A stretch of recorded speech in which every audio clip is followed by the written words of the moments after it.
¿Pasamos a la siguiente, Uriel? Muy bien, empezamos con unas que decidimos que son un poquitito más específicas, entonces vamos a irnos un poquitito en un esquema ligeramente distinto, pero la idea es seguir intercambiando pues ideas, opiniones. Por ahora, María Esther nos pregunta acerca de estas partículas fundamentales de las que estábamos hablando. ¿Hay fotos? ¿Alguien las agarró, las capturó, las puso en una cajita? ¿Cómo son esas partículas? ¿Cómo se llaman? ¿Qué patrones dejan? ¿Cómo se pueden ver? ¿Qué cara tienen? ¿No? Es una pregunta muy general, pero es un buen punto de partida para lo que queremos hacer después, para otras cosas de las que vamos a hablar. Entonces, yo les quiero mostrar una fotito, bueno, sí, un dibujito. Em, Veamos si aparece. Esta tablita es algo así como la tabla periódica, pero de los objetos más pequeños que conocemos hasta ahora. Todos estos son mucho más pequeños de las cosas que se podrían ni siquiera llegar a fotografiar, ni con un microscopio, ni con nada.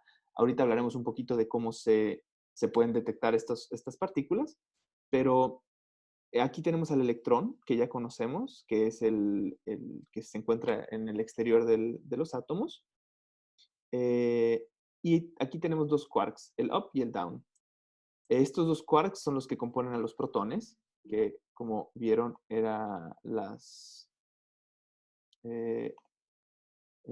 como vimos antes, son los que están aquí adentro.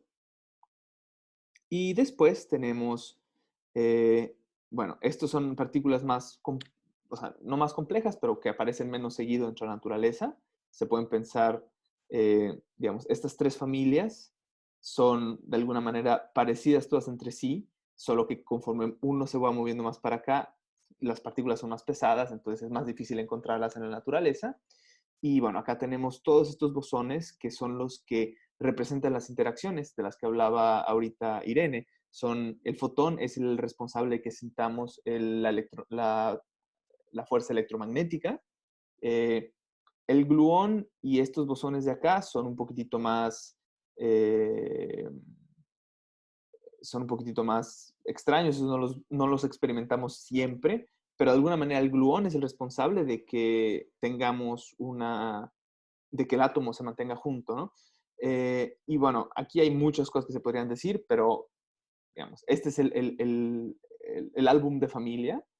Y estas partículas son muy pequeñas y por lo general solo se pueden estudiar si las hacemos pasar por un medio en el que dejen algún trazo, algún caminito. Y para eso se utilizan mucho bueno, al menos en la primera mitad del siglo XX se usaron mucho las cámaras de niebla, que es un experimento muy lindo que con un poquitito de paciencia y ganas de jugar con una pecera se puede hacer en casa. Y aquí se pueden ver distintas trayectorias de algunas de estas partículas serán muones, otras serán electrones, etcétera. Y la gente lo que hacía era poner distintas reacciones nucleares, por ejemplo, o incluso esperar que pasaran partículas de este tipo que estaban en la atmósfera, digamos, que vienen de rayos cósmicos, por ejemplo, de la radiación que le pega a la atmósfera que viene del espacio exterior, muy exterior. Y la idea con esto es que pues, uno puede ver qué trayectoria siguen estas partículas y a partir de ahí medir cosas tan interesantes como la masa, por ejemplo. Digamos, mucho del conocimiento sobre las partículas fundamentales primero se hizo con este tipo de experimentos. Ya después la gente empezó a hacer experimentos más complicados y bueno, han llegado hasta el Gran Colisionador de Hadrones que está en Suiza, pero ese es ya tomaría mucho más tiempo explicarlos. No sé, Irene, ahorita puedes responder una de las tuyas, si gustas. Venga, bueno, Candra me pregunta que si las plantas tienen ADN. Pues sí, Candra, las plantas tienen ADN. De hecho, todos los seres vivos tienen ADN. Podemos pensar el ADN como si fuera un libro de instrucciones. Un libro de instrucciones con la información que necesita la célula para poder realizar sus funciones. Entonces, a la célula le dice cómo construir moléculas que necesita para hacer sus funciones dentro del cuerpo humano. Entonces, la célula es la base de cualquier ser viviente, sean plantas, animales, seres humanos, bichitos, hongos, ¿vale? Todo lo que está vivo tiene células y dentro de esa célula hay ADN. Ahora bien, la longitud de ese ADN, porque el ADN es una cadenita, un polímero, ¿no? Es una cadena con, digamos, en la que está escrita toda esa información. Pues la longitud de estas cadenas, el modo en el que está escrito, qué información contiene, qué dice ese libro de instrucciones, todo eso sí es distinto entre unos seres vivos y otros. Y por eso somos seres vivos distintos, por eso nosotros no hacemos lo mismo que hace una planta. Pero todos los seres vivos necesitan de ese ADN para poder vivir, simplemente. Ahora, no sé, es bonito pensar que hay cosas que incluso tienen ADN y no estamos muy seguros de si están vivos o no. Efectivamente, ahora, dado el tiempo en el que nos encontramos ahora mismo, ha sacado Uriel un tema muy importante que es el de los virus.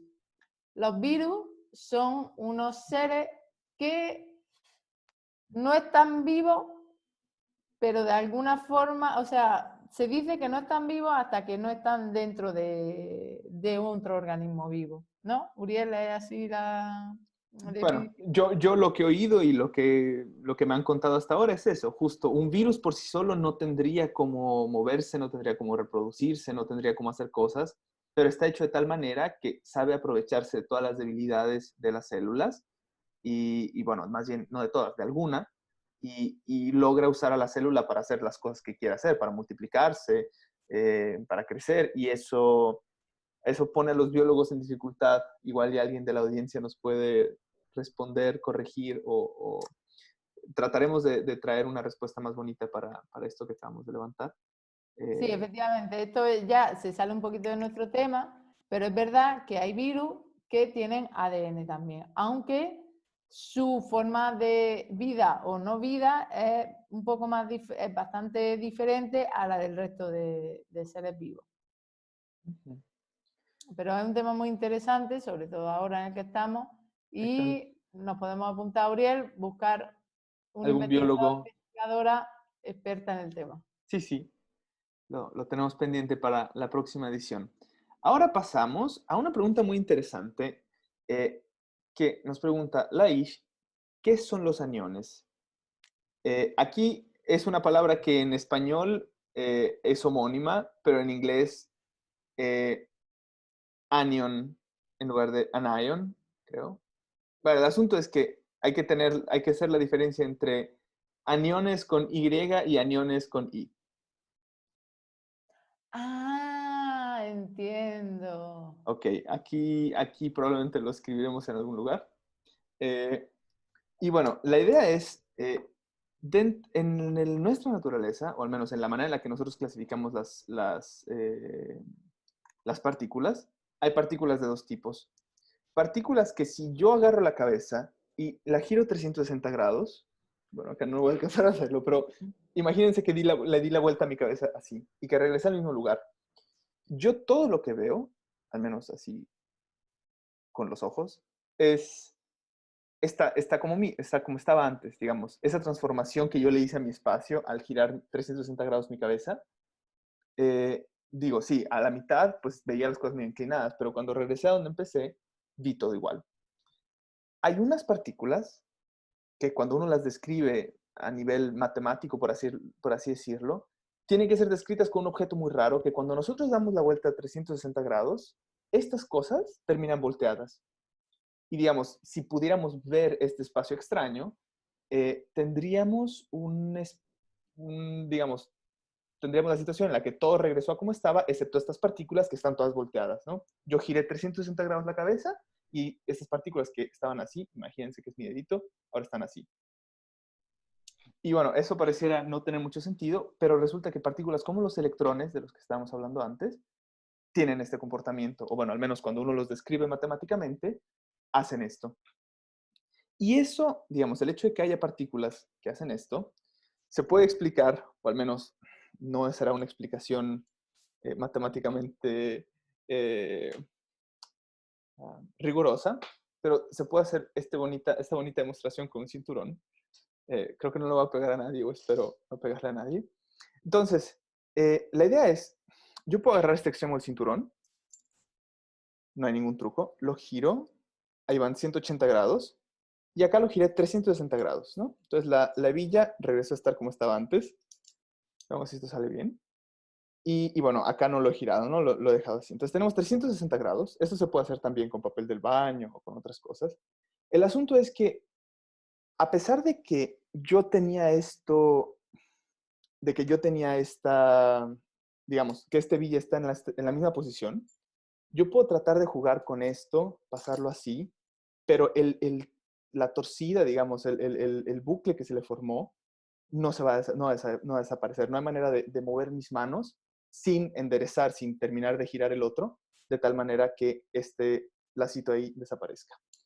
Pero si ahora yo le doy otros 360 grados, en total 720, vamos a esto. Ahora podemos hacer así.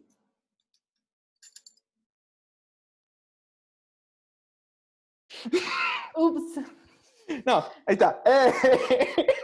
Se puede ver que cuando leímos 720 grados, o sea, 2 vueltas completas, hay una manera de destorcer las cosas, ¿no?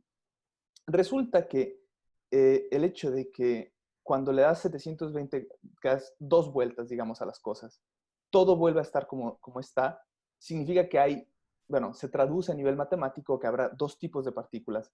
Esas que cuando le das una vuelta regresan a ser como están, y esas que necesitan 2 vueltas para regresar a como estaban, ¿no? Regresando al ejemplo de la flechita que estaba así, yo giro la cabeza 360 grados, este está así, giro la cabeza otros 360 grados y regresa a estar como estaba antes.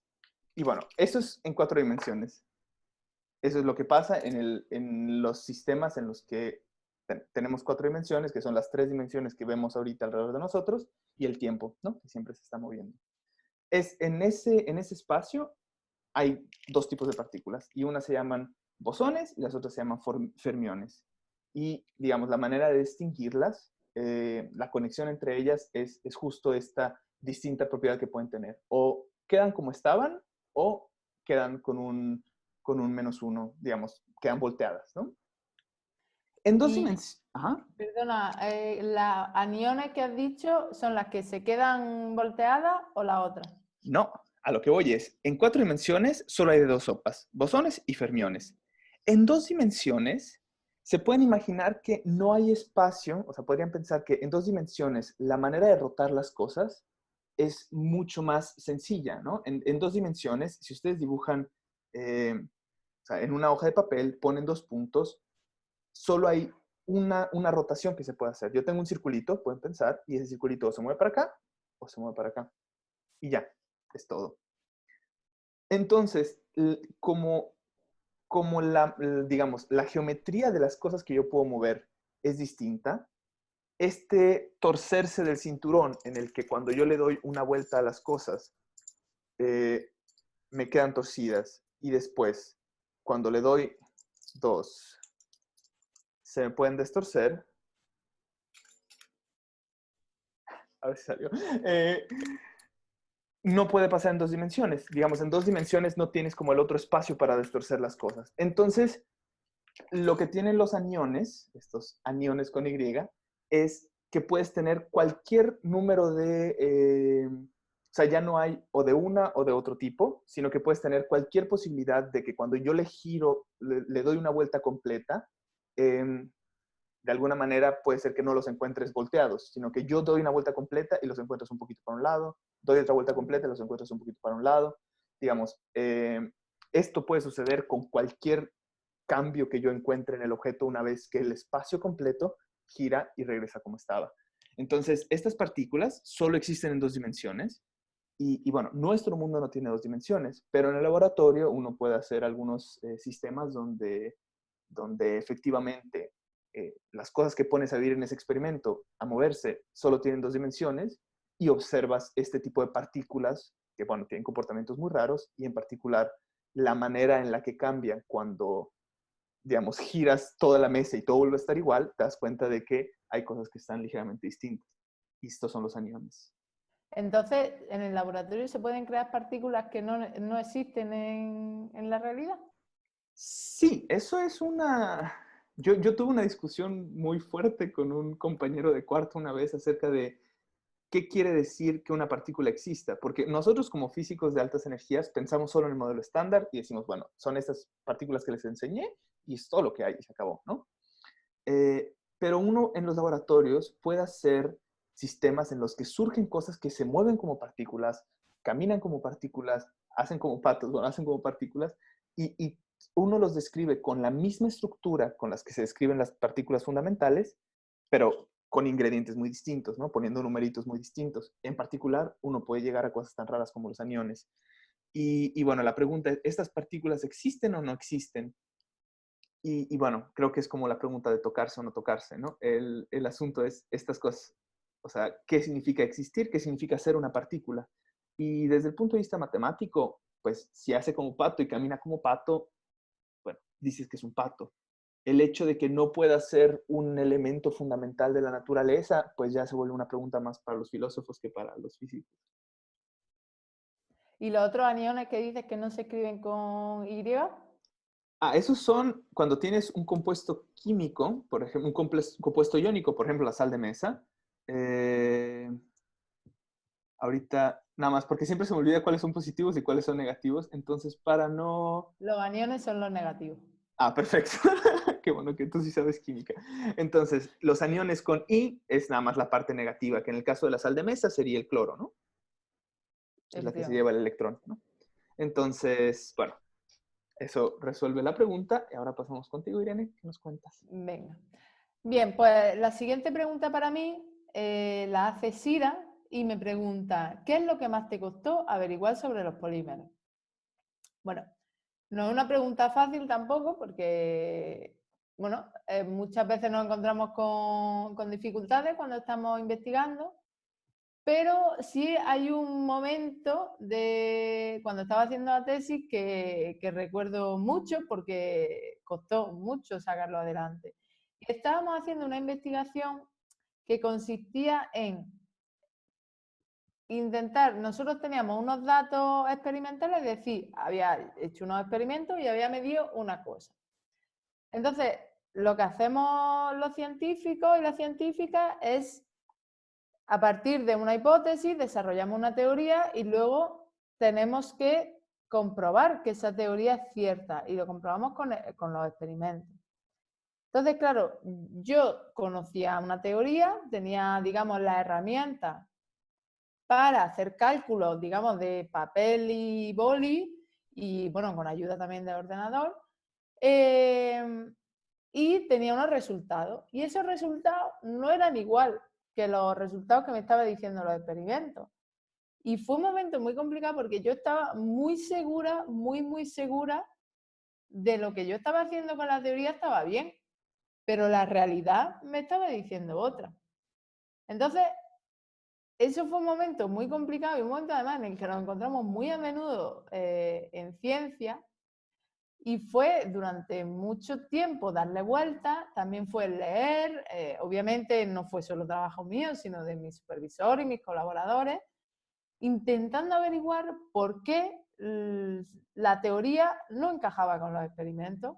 Y resulta que al final nos dimos cuenta que sí encajaba si le dábamos una pequeña cosa de la teoría que lo estábamos viendo, le damos una vueltecita. Y esa vueltecita que le dimos a la teoría nos permitió entender mejor todavía los experimentos.